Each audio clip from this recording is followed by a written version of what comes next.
Hello மக்களே, ஜானகி ரகுராம் செம இன்ட்ரெஸ்டிங்காக போயிட்டுருக்கு. நம்ம மகாலிங்கம் தான் சாரோட நிலைமைக்கு காரணம்னு சொல்லிட்டு கோர்ட்டில் நிரூபிக்கப்படுது. அதே சமயத்தில் நம்ம ரகுராமும் சீனுவும் விடுவிக்கப்படுறாங்க. இதை பார்த்த உடனே தான் நம்ம மாயா ஜானகிக்கு எல்லாருக்குமே பயங்கர சந்தோஷமாகுது. நம்ம ரகுராம் சீனுவை ஜானகி அப்படியே ஆரத்தி எடுத்து வீட்டுக்குள்ளே வரவேற்கிறாங்க. நம்ம ரகுராமும் மாயாவை திருப்பியும் மகளாக ஏற்றுட்டாங்கன்னே சொல்லலாம். அதே சமயத்தில் ஜானகி அவங்க கனவை பற்றி சொல்லும்போது சாருக்கான எல்லா சடங்குகளும் ரகுராம் செம சிறப்பாக பண்ணுறாங்கன்னே சொல்லலாம். வீடியோக்குள்ளே போகிறதுக்கு முன்னாடி நம்ம சேனலுக்கு சப்ஸ்கிரைப் பண்ணிடுங்க. அப்படியே பக்கத்தில் இருக்க பெல் ஐக்கனும் கிளிக் பண்ணிடுங்க. அப்போ தான் நான் போடுற வீடியோலாம் உங்களுக்கு நோட்டிஃபிகேஷன் வரும். ஏசிபி முத்துச்செல்வன் செம அதிரடியாக வந்து மகாலிங்கம் தான் சாரோட நிலைமைக்கு காரணம்னு சொல்லிட்டு கண்டுபிடிக்கிறாங்க. அப்படியே மகாலிங்கத்தை கோர்ட்டில் ஒப்படைக்கிறாங்க. அங்கே நம்ம ரகுராம் சீனுவை இன்னொரு கூண்டுலையும் மகாலிங்கத்தை இன்னொரு கூண்டில் வச்சு விசாரிக்க ஆரம்பிக்கிறாங்க. சரி, என்ன நடந்துச்சு அன்னைக்கு அப்படின்னு கேட்கும்போது மகாலிங்கம் ஒன்று விடாமல் சொல்ல ஆரம்பிக்கிறாங்க. ஆமாம், என்னோட மகன் நிலைமைக்கு நான் தான் காரணம். அதே சமயத்தில் நான் வந்து அவளை வேணும்னு கொலை பண்ணணும்னு சொல்லிட்டு ஒரு ஐடியா போடல. ஷாருக்கு எப்படியாவது ஒரு வசதியான மாப்பிள்ளை வீட்டில் தான் கல்யாணம் பண்ணி கொடுக்கணும்னு சொல்லிட்டு நான் ரொம்பவே ஆசைப்பட்டேன். அதுபடி தான் சீனுக்கு மேரேஜ் பண்ணி கொடுக்கலான்னு சொல்லிட்டு எவ்வளவோ வற்புறுத்தினேன். கடைசி கட்டத்தில் அவள் இப்படி பண்ணுவான்னு நான் கொஞ்சம் கூட எதிர்பார்க்கல. அடுத்த நாள் சீனு கூட மேரேஜை வச்சுட்டு யாரோ ஒரு ஹரிங்கிற ஒரு பையன் கூட ஓடி போகலான்னு சொல்லிட்டு ஒரு பிளானை போட்டு வச்சுருந்தா. அதை நான் தெரிஞ்சுக்கிட்டேன். அதனால எனக்கு கொஞ்சம் கூட அந்த கல்யாணத்தில் விருப்பம் இல்லை. சரி, ஹரியை மிரட்டி அனுப்பலான்னு சொல்லிட்டு தான் அதில் ட்ரை பண்ணேன். ஆனால் ஹரியை ஒரு கட்டத்தில் கொலை பண்ண மாதிரி ஆயிட்டேன்னு சொல்லிட்டு நம்ம மகாலிங்கமும் அந்த இடத்துல சொல்கிறாங்க. சாரு இப்படி பண்ணுவான் நான் கொஞ்சம் கூட எதிர்பார்க்கல. அதெல்லாம் பார்த்துட்டு இருந்த சாருவோ இனிமே அவன் இல்லாத வாழ்க்கை எனக்கும் கிடையாதுன்னு சொல்லிட்டு இப்படி கிணத்துல விழுவான்னு சொல்லிட்டு நான் கொஞ்சம் கூட எதிர்பார்க்கலன்னு மகாலிங்கம் எல்லா விஷயத்தையும் சொல்கிறாங்க. இதை கேட்ட புவனேஸ்வரி அப்படியே அதிர்ச்சி ஆயிடுறாங்க. என்ன இங்கே நடக்குது? இந்த ரகுராம் தப்பிச்சிடும் போல அண்ணா, இவனை எப்படியாவது கொஞ்சம் வருஷத்துக்கு இந்த ஜெயிலில் இருந்து வெளிக்கொண்டு வர முடியாதுன்னு சொல்லிட்டு நம்ம ஒரு பிளானை போட்டால் இங்கே எல்லாமே மாறி போய் நிற்குது. இந்த ஏசிபி எல்லாத்தையும் கண்டுபிடிச்சு கரெக்டான சமயத்தில் இந்த மகாலிங்கத்தை மாட்டி விட்டுட்டானே சொல்லிட்டு புவனேஸ்வரி நினைக்கிறாங்க. இன்னொரு பக்கம் நம்ம ஜானகியும் மாயாவும் கடவுளை வேண்டிகிட்டே இருக்காங்க. எப்படியாவது ரகுராம சீனுவும் நிரபராதின்னு சொல்லிட்டு நிரூபிக்கப்படணும், வீட்டுக்கு நல்லபடியாக வரணும்னு சொல்லிட்டு நம்ம ஜானகி கடவுளை வேண்டிட்டு இருக்காங்க.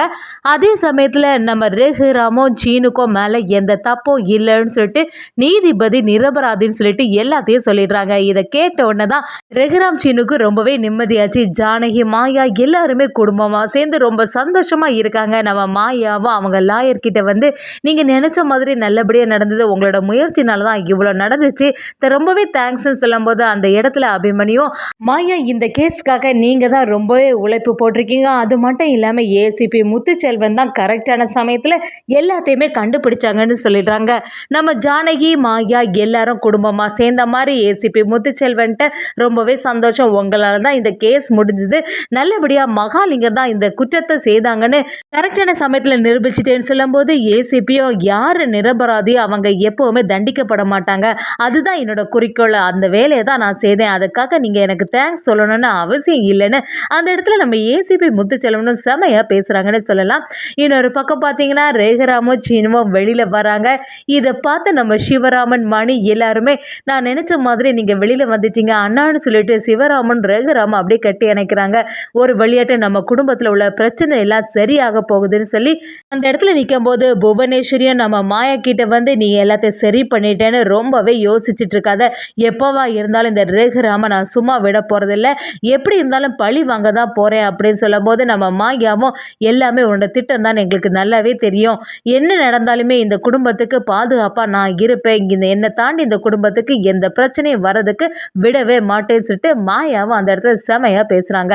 இன்னொரு பக்கம் பார்த்தீங்கன்னா வீட்டுக்கு வந்தோடனே பாட்டிக்கு ரொம்பவே சந்தோஷமாக இருக்குது. ரகுராம் எவ்வளோ பெரிய பிரச்சனையிலேருந்து நீ வீட்டுக்கு மீட்டு வந்துட்ட, உன்னை பற்றி தான் எப்போவுமே நான் யோசிச்சுட்டே இருந்தேன், எப்படியாவது சாரு மேரேஜை நல்லபடியாக முடிக்கணும்னு சொல்லிட்டு தான் நீ எவ்வளோ பாடுபட்ட, கடைசியில் ஓ மேலேயே எல்லா பழியும் அந்த மகாலிங்கம் போட்டுட்டான் பார்த்தியா, அவன் எவ்வளோ பெரிய ஆளாக இருப்பான், சாருவை எப்படியாவது இந்த குடும்பத்தில் மேரேஜ் பண்ணி கொடுக்கணும்னு சொல்லிட்டு இவன் எவ்வளோ பெரிய ஃப்ராடு வேலை பண்ணியிருக்கான்னு பாட்டி அந்த இடத்துல பேசும்போது பத்மாவும் பார்வதி அவங்களுக்கெல்லாம் பேசுகிறாங்க. பாத்தியா, மகாலிங்கம் தான் இந்த வேலையை செய்திருப்பான்னு கொஞ்சம் கூட எதிர்பார்க்கல, நம்மக்கிட்ட என்னெல்லாம் ஆக்டிங்கை கொடுத்தான். சாருக்கு சீனுவை எப்படியாவது மேரேஜ் பண்ணி தரணும்னு சொல்லிட்டு எவ்வளோ வேலைப்பாடுகள் எல்லாம் பண்ணோம் பார்த்தியா, கடைசியில் எல்லாமே சொதப்பிட்டு. ஆனால் இவ்வளோ நாளாட்டி இந்த சாரு வேற நடிச்சிட்டு இருந்திருக்கான்னு நமக்கு இப்போ தான் புரியுது. அவள் எதுக்கு தான் இப்படியெல்லாம் பண்ணாலும் சொல்லி அந்த இடத்துல பத்மாவும் பார்வதியும் அவங்களுக்குள்ள பேசிட்டு இருக்காங்க. நம்ம மாயாவுக்கு இது தெரியுது. அப்படியே அவங்க பத்மா கிட்ட வந்து என்ன ஏதோ யோசிக்கிறீங்க போல, எனக்கு நல்லாவே புரியுது, இனியாவது திருந்தக்கூடிய வழியை பாருங்கன்னு மாயா அந்த இடத்துல செமையா சொல்றாங்க. நம்ம ரகுராமும் அந்த இடத்துல அந்த ஏசிபி முத்துச்செல்வன் மட்டும் இல்லைன்னா இந்த கேஸும் சால்வ் ஆயிருக்காது. அவங்களுக்கும் ரொம்பவே நன்றி சொல்லணும். அது மட்டும் இல்லாம மாயா கிட்ட நம்ம ரகுராமும், மாயா நீ இல்லைன்னா இந்த கேஸ் இவ்வளவு சீக்கிரமா முடிஞ்சிருக்காது, என்னையும் ஒரு சீனுவும் வெளியே கொண்டு வர்றதுக்கு நீ ஒரு முக்கியமான காரணமா இருந்திருக்க, நீ தான் இந்த கேஸ்ல எவ்வளவு வேலைகள் பண்ணிருக்க, ரொம்பவே நன்றி மாயா அப்படின்னு சொல்லிட்டு நம்ம ரேகரா மாயா கிட்ட பேசும்போது அதை கவனிச்ச தனாவுக்கு எல்லாருக்கும் ரொம்பவே சந்தோஷமா இருக்கு. ஒரு வழியா ரேகரா மாயாவை மறுபடியும் மகளாவே ஏத்துக்கிட்டாங்க. மாயாவை நம்ம சீனு கிட்ட வந்து, சீனு நான் ரொம்பவே பயந்துட்டேன், இந்த கேஸ்ல எப்படிதான் வெளியில கொண்டு வரணும்னு சொல்லிட்டு எவ்வளவு நாளா பாடுபட்டேன் தெரியுமா, நான் ரொம்பவே பதட்டாயிட்டேன் சீனுன்னு சொல்லும்போது, சீனுவும் நம்ம மாயா கிட்ட சாரு இப்படியெல்லாம் பண்ணுவான் நான் கொஞ்சம் கூட எதிர்பார்க்கல மாயா, கடைசியில இங்க மேல இந்த பழிய போடுவாங்கன்னு கொஞ்சம் எதிர்பார்க்கல, எப்படியோ உன்னோட முயற்சினாலதான் நாங்க வெளியில வந்தோம்னு சொல்லிட்டு மாயா கிட்ட நம்ம சீனு செமையா பேசிட்டு இருக்காங்க. இதெல்லாம் பார்த்துட்டு இருந்தா பத்மாவுக்கு பயங்கர எரிச்சல் ஆகுது. இந்த மாயா மறுபடியும் இந்த சீனு கூட ஒண்ணு சேர்ந்துருவா போல, இனிமே உங்க 2 பேரும் சந்தோஷமா வாழ போறாங்களோ அப்படின்னு பத்மா அந்த இடத்துல ரொம்பவே எரிச்சல் ஆகுறாங்க. நம்ம மணியும் சரி, நம்ம குடும்பத்துக்கு ஏதோ ஒரு திருஷ்டி பட்டிருக்கு அப்படின்னு நினைச்சிட வேண்டியதான், இனிமே இந்த குடும்பத்துக்கு எந்த பிரச்சனையும் வரக்கூடாது, இனிமேலாவது நல்லபடியா நம்ம இருக்கணும்னு சொல்லிட்டு மணியும் அந்த இடத்துல நினைக்கிறாங்க. நம்ம ஜானகி ரகுராம் கிட்ட சரி எல்லா வேலைகளும் முடிச்சுட்டு சாப்பாடுக்கு ரெடி ஆகிக்கிட்டு இருக்காங்க. ஒரு வழியா சாப்பாடும் நல்லபடியா முடியுது.